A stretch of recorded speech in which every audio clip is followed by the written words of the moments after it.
Ito ang kanya pong technique po sa kanya pong pagtatanim ng kalamansi. Kakaiba. Ano niya kung bakit kakaiba? Dahil ang matanda po niyang kalamansi, ito nasa 15 years na, pinutol na po nung ating kaibigan. Kung gusto po pinutol na, patanda na, ito naman nagsanga, nagbunga na rin. Nung kanya pong putulin itong kanya pong kalamansi mga katribya, ay meron din naman din siyang tanim. Ito naman po yung kanyang tanim. Ayan, meron rin po siyang batang kalamansi na itinanim. Ito gaya ito, hindi na rin po malayo. Ito, dinikitan po niya ng tanim ang kanyang kalamansi. Ayan.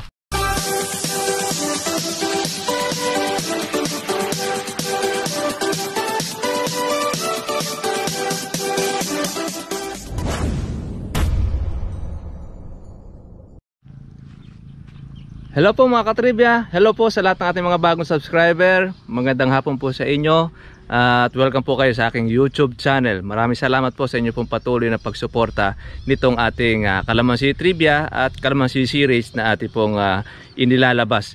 Ngayon po sa ating mga ka-farmers ay tuturuan po namin kayo na isa pong technique o bagong technique na kung saan ay na-invento ng isa nating ka-farmers na isa nating ka-trivia. Wala lang po siya ngayon pero yung kanyang farm ay pinasilip din po sa atin. Ngayon, ipakikita po namin sa inyo mga katribya na itong ating ka-farmers na ito ay meron po siyang matandang puno na kalamansi. Ang ginawa po niya, hindi po niya ito pinatay o pinulak na buo. Ano po, eto, makikita na po natin yung pong technique ng ating ka-farmers, ng ating kaibigan. Ayan.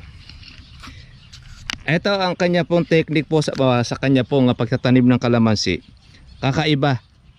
Ano niya kung bakit kakaiba? Dahil ang matanda po niyang kalamansi, ito nasa 15 years na, pinutol na po nung ating kaibigan. Kung gusto po pinutol na, patanda na, ito naman nagsanga, nagbunga na rin. Nung kanya pong putulin itong kanya pong kalamansi mga katribya, ay meron din naman din siyang tanim. Ito naman po yung kanyang tanim. Ayan, meron rin po siyang batang kalamansi na itinanim. Ito gaya ito, hindi na rin po malayo. Ito, dinikitan po niya ng tanim ang kanyang kalamansi. Ayan, matanda na po ito mga katribya na puno, pero dahil po yan ay kanya pong pinutol, nagsupang uli. Ayan, may bunga pa.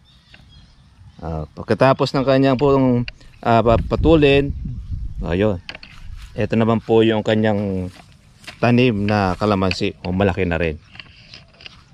Itong pamamaraan po na ito ng ating kaibigan, ito hindi naman po daw, sabi nga niya, hindi naman po masama na mag-experiment. Totoo nga naman, kasi sa tagal nga naman ng panahon na pinagsama nila nung kanyang kalamansi, natural lang na nakakapanghinayang nga naman na ito ay mapatay. Lalo na nung kasing panahon na mahirap pong kumuha po ng punla, ay ang nangyari ay talagang pinutol muna niya ang kanyang mataas na puno. Mataas kasi ito, hindi na halos tumaabot. Ngayon para bumaba, putol na siya. Mayroon na rin pong bunga, mayroon na rin pong sanga. Kaya lang kung meron siyang bagong tanim, ang magiging problema niya, magkakadikit-dikit ngayon yung kanyang tanim na bata. Ito, masipag din yung ating ka-farmers na ito, hinahawan lang, and then nilalagay na rin po sa ilalim po niya yung mga damo para nga hindi naman kagad na tubuan. Alam niyo mga katribya, nung ating pong interviewin po itong ating ka-farmers na ito, kaya po hindi niya kagad na ito pinutol o tuloy-tuloy na patayin, para nga naman meron po siyang pantulos po ng sitaw. Yun po ang kanya ring purpose. Nagagamit pa ito na pantulos niya sa kanyang sitaw. Hindi naman po masama na mag-experiment, lalo na kung sarili mo naman ang inyong kalamansi. Okay lang, experiment po tayo.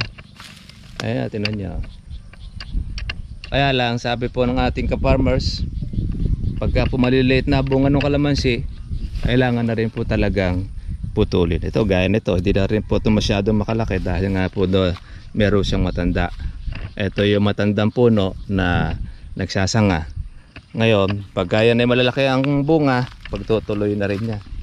Yan po ang kanyang bagong technique, yung kanyang pamamaraan. Ito, mag-iisang taon na rin yung kanyang kalamansi. Ayan, nagsupang na rin. Ayan, makikita naman po ninyo mga katribya kung gaano po katanda na itong kalamansi niya. Matanda pa sa kalamansi ko ito eh. Kaya yung mga supang na ito, yan po ang kanyang pagtutuloyin. Siguro mas maganda nga rin dito, pakapitan na rin niya ng orchids eh. Ang orchids kasi maganda rin eh. Pagka ganyan, yan ang gusto ng orchids, kapitan yung kanyang kalamansi. Kaya ito, pagka ito nagbulaklak, ayan, pagtutuloyin na. Ayan, meron rin po mga sanga, inalisan na niya. Kaya lang po mga katribya, kapag ka po ang kalamansi ay ganitong maedad na, medyo malakas na rin po ito sa abono. Kaya magkakaroon ka ng additional na lakas, hindi kagaya po ng bata. Unti-unti lang yung abono mo, tapos hanggang paparami ng papare, tapos lumalaki rin yung kanyang bunga, paparami rin ang kanyang bunga. Dito naman po sa matandang kalamansi, talagang kung ano po yung abono ninyo, habang kakaedad yan, kailangan po natin damihan din po ng abono para po siya ay marami pong kainin. Kaya yun naman po, ito naman ang kanyang tudling. Kaya kung magkakaroon man po rito sa amin po ng bahaan, ang sabi nga po ng ating kaibigan, ito na magiging kaparit na niya itong matanda. Kasi ito kasi madalas itong nilulubog pagka madalas ang ulan. Ito nakaredy na ito sa kanyang sitawan. Hindi lang po siya ngayon nakapagtanim po ng sitaw, kaya di siya nakasiwang sa presyo. Yan. Maedad na itong kalamansi na ito. Yan po ang kanyang bagong technique, ang ating ka-farmers. Kaya yan, tinuturo rin po natin, baka mayroon pong gustong gumaya, wala naman pong masama kung mag-experiment ka. Ngayon doon po sa akin ay talaga pong pinatay na po natin yon, dahil meron naman po tayong punla. At yung bata ang ate pong pagtutuloyin. Ang disadvantage kasi mga katibya, pagka po matanda na po yung kalamansi, lumiliit na rin po ang bunga, lumalakas na sa abono. Pagkatapos dyan na po nagkakaroon po noong merong mga balatsiko kung tawagin, pangit na rin po yung nagiging dahon niya. Compare mo sa talagang bata, ang bata kasing kalamansi, ayan, makikita naman po ninyo, sariwa po yung dahon, maganda ang bunga, malalaki rin po ang kanyang bunga pagka bata ang kalamansi.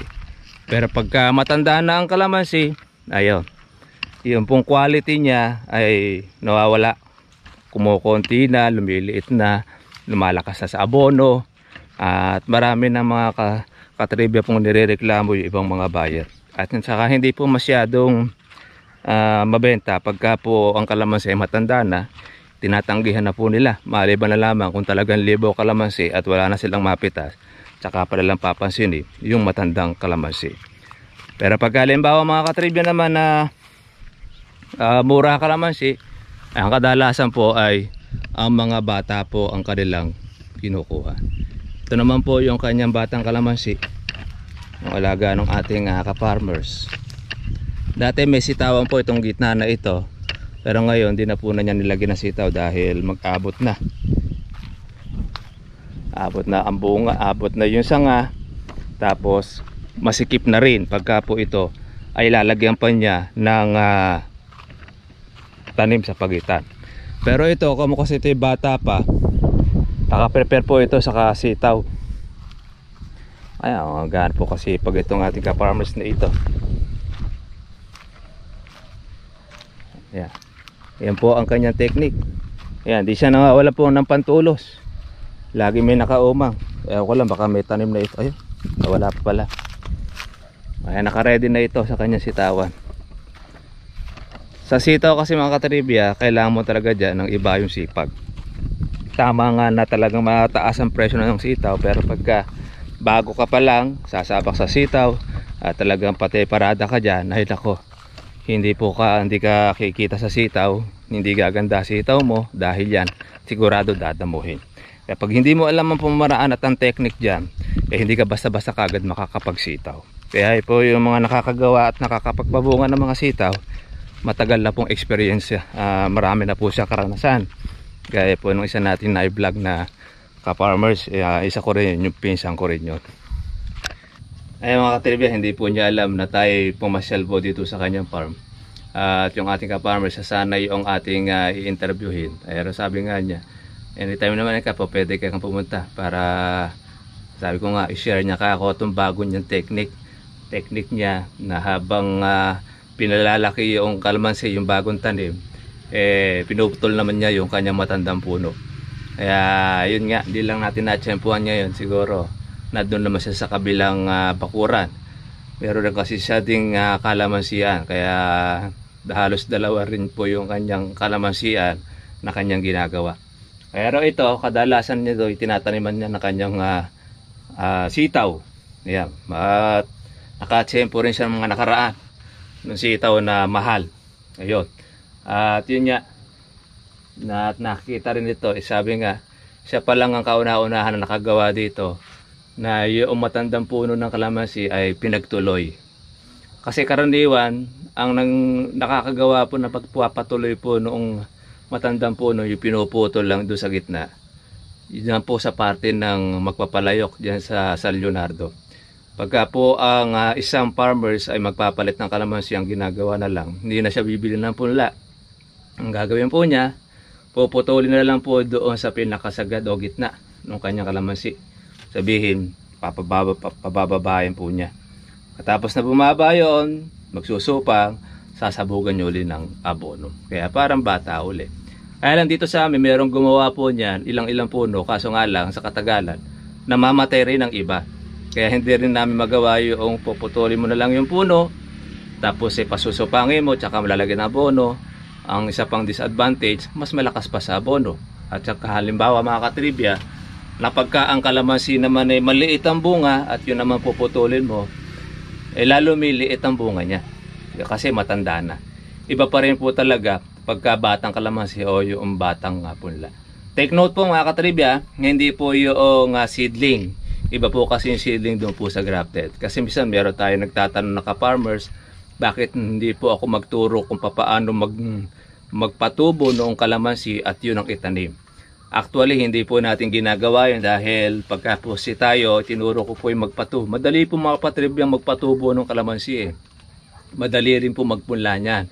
Kaso nga lang, pag yan po itinanim po natin, 8 years bago po siya makitaan ng bunga. So, mahabang panahon bago mo makita bunga ng kalamansi mo. Kung halimbawa ang edad mo ay nasa 10 taong ka, edad 18. Pagka babae, dibong mo na. Kaya mapakatagal. Maswerte pa pagka 8 years. Kung minsan umaasog pa doon, mga 9 or 10. Pagka nagbubunga kalamansi. Pagkatapos, delikado pa sa bata. Alam kung bakit delikado? Dahil meron po siyang mga mahahabang tinik. Pagka po ang kalamansi ay meron pong mahahabang tinik, yun nga po yung tinatanggal natin yung kalamunding, delikado sa bata yun. Dahil yun nga, parang ang pangringgilya sa mga COVID. Okay lang sana. Kaya lang medyo mataba yun. Hindi po pwede pangringgilya yun kumbaga tinik niya gaya ng tinik sa suha.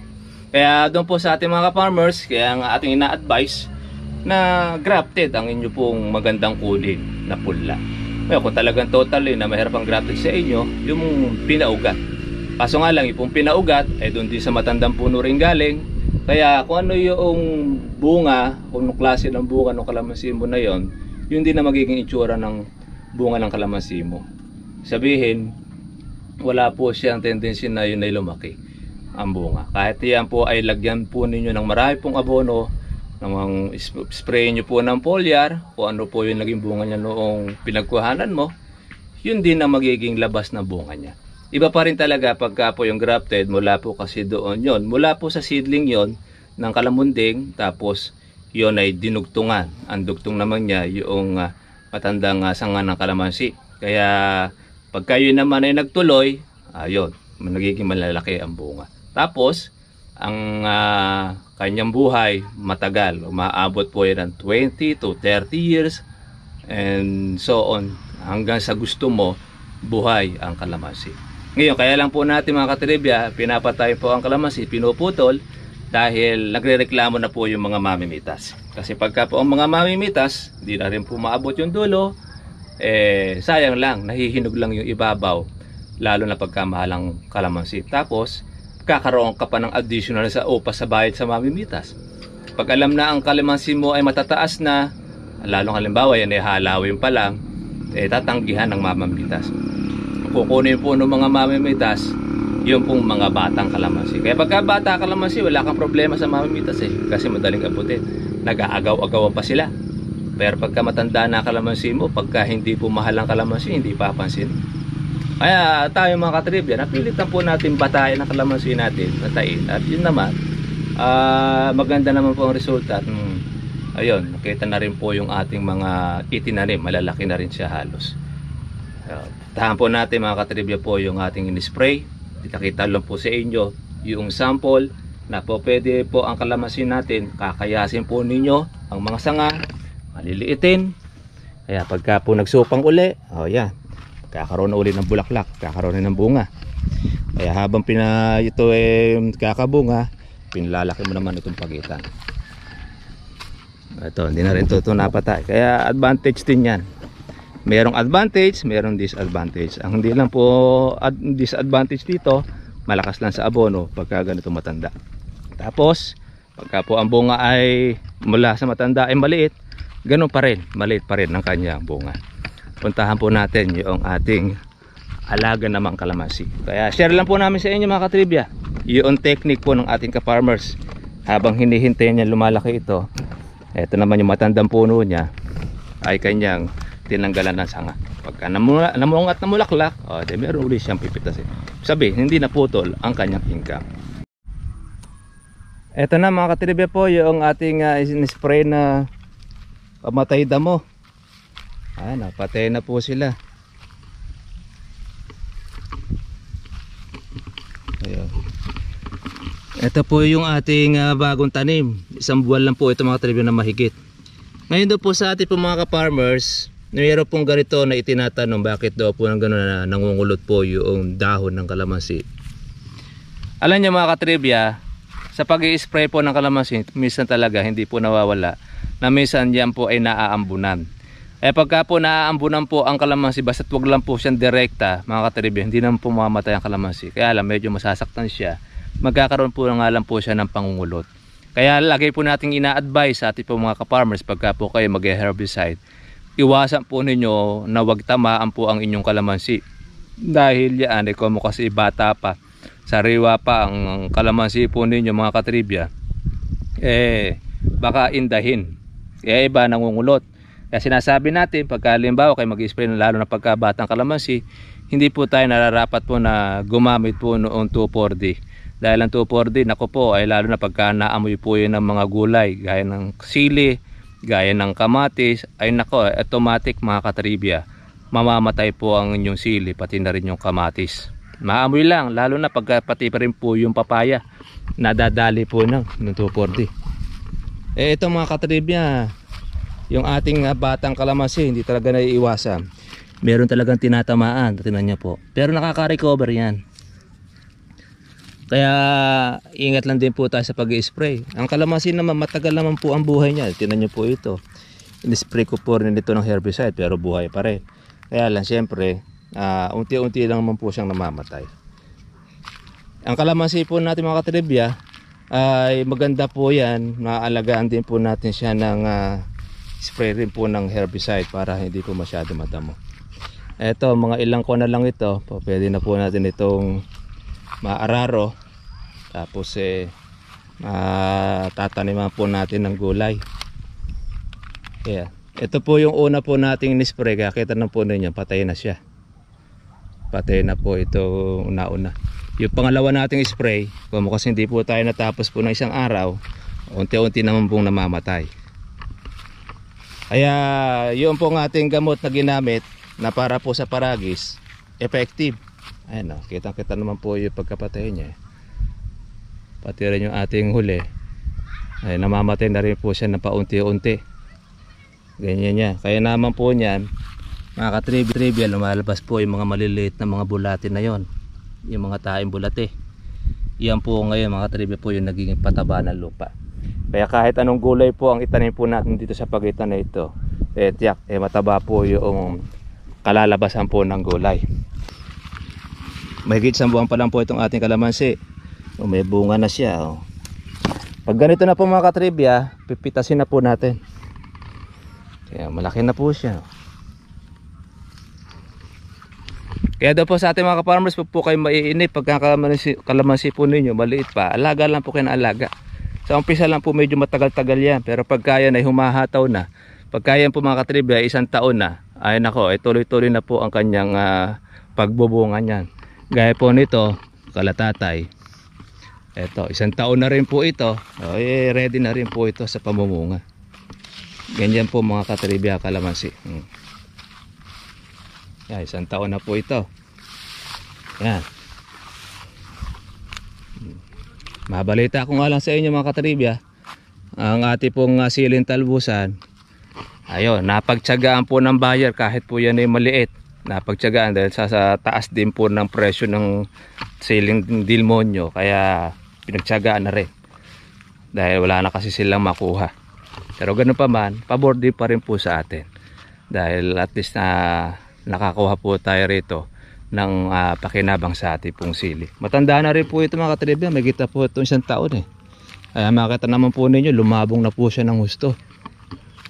Ayan, pati rin po yung, ayan, kukuha na rin po tayo rito ng ating pong pamunla, yung mga bunga at mga hinog na ito. Yan po ngayon yung ating pamumunla para po doon sa susunod. Para at least noon, di na tayo bibili po ng punla, tayo na po mismo yung magpupula ng ating sili.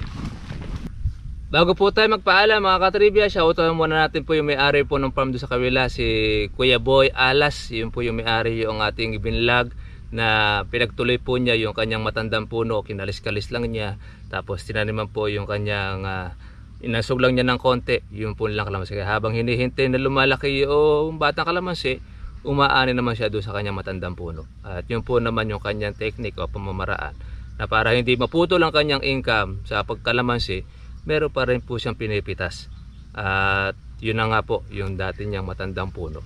Ngayon din po mga katribya, ay shoutout din po natin si Chef Marjay. Paki-subscribe po yung kanyang channel. Ito, bago lang din po siyang nagbablog.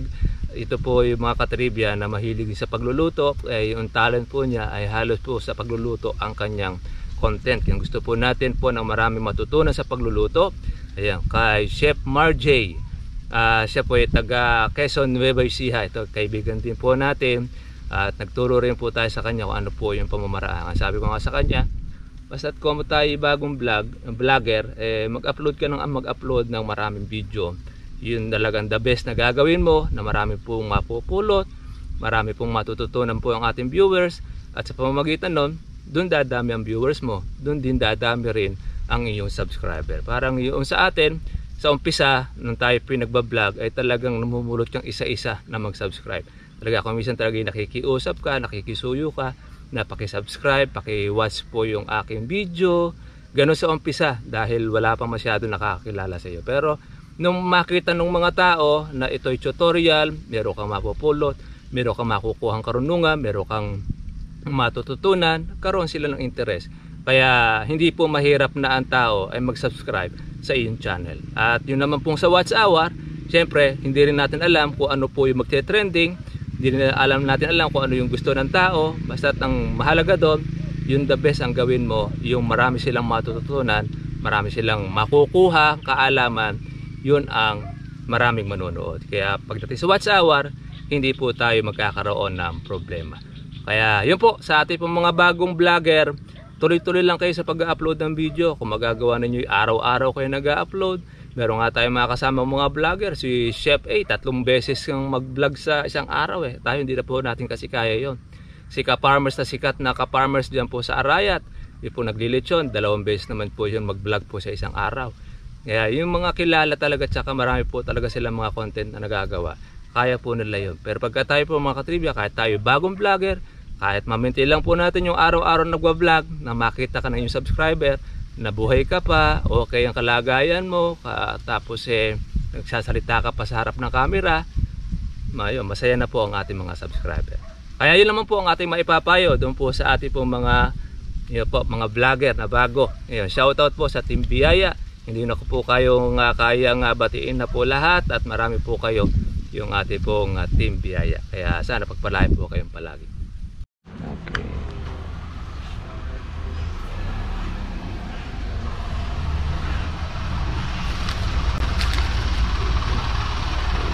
Okay, ito na po. Ma'am Donna po yung inyong pong pinadala. Maraming salamat sa inyong padala. Galing pa po ito ng Mindoro, Oriental Mindoro. Maraming salamat. At ito, ikuha na lang muna natin. Okay lang. Okay mga katribe, i-unbox muna po natin itong padala. Galing pa ng Oriental Mindoro.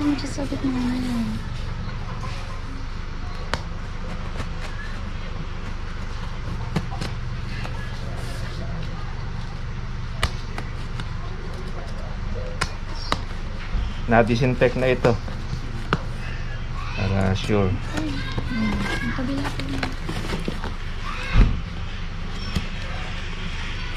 Mainit nga yun.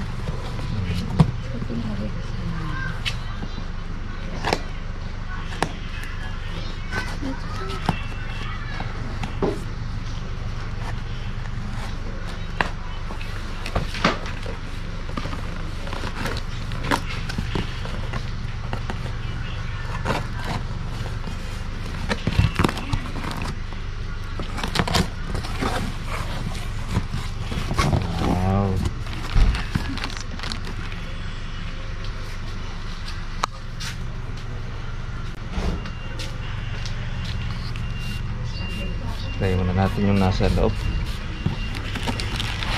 Wow, isang magandang bag.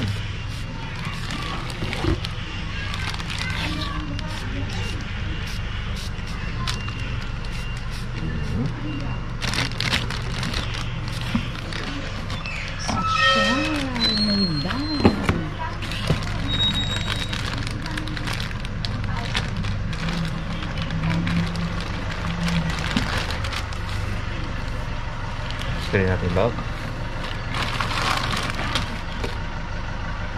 Wow.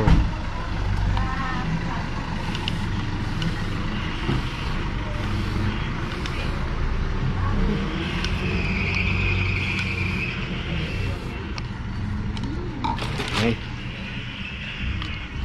Maraming salamat sa inyo, Ma'am Donna, sa Oriental Mindoro, sa iyong padala. At nakarating na yung padala na isang magandang bag. Thank you.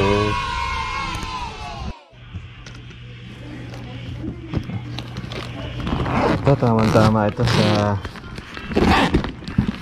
travel.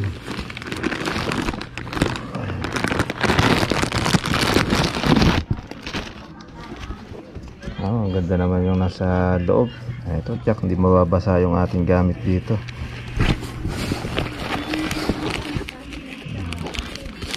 Meron pa siyang bulsa. Ayan ang laman.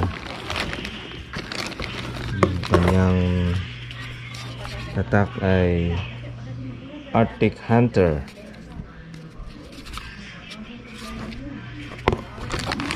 Meron rin itong magandang belt. Yan, pang sokpit po ito sa balikat. Maraming salamat sa inyo, Ma'am Donna, sa inyong pinadala. Okay, magagamit po natin ito sa ating pagbiyahe. Magagamit natin itong bag ni Ma'am Donna. Siya rin nagbigay po ng ating isang gamit-gamit po natin na sombrero, si Ma'am Donna. Kaya maraming salamat po sa inyong padala. At kumusta na sana yung inyong kalamansian.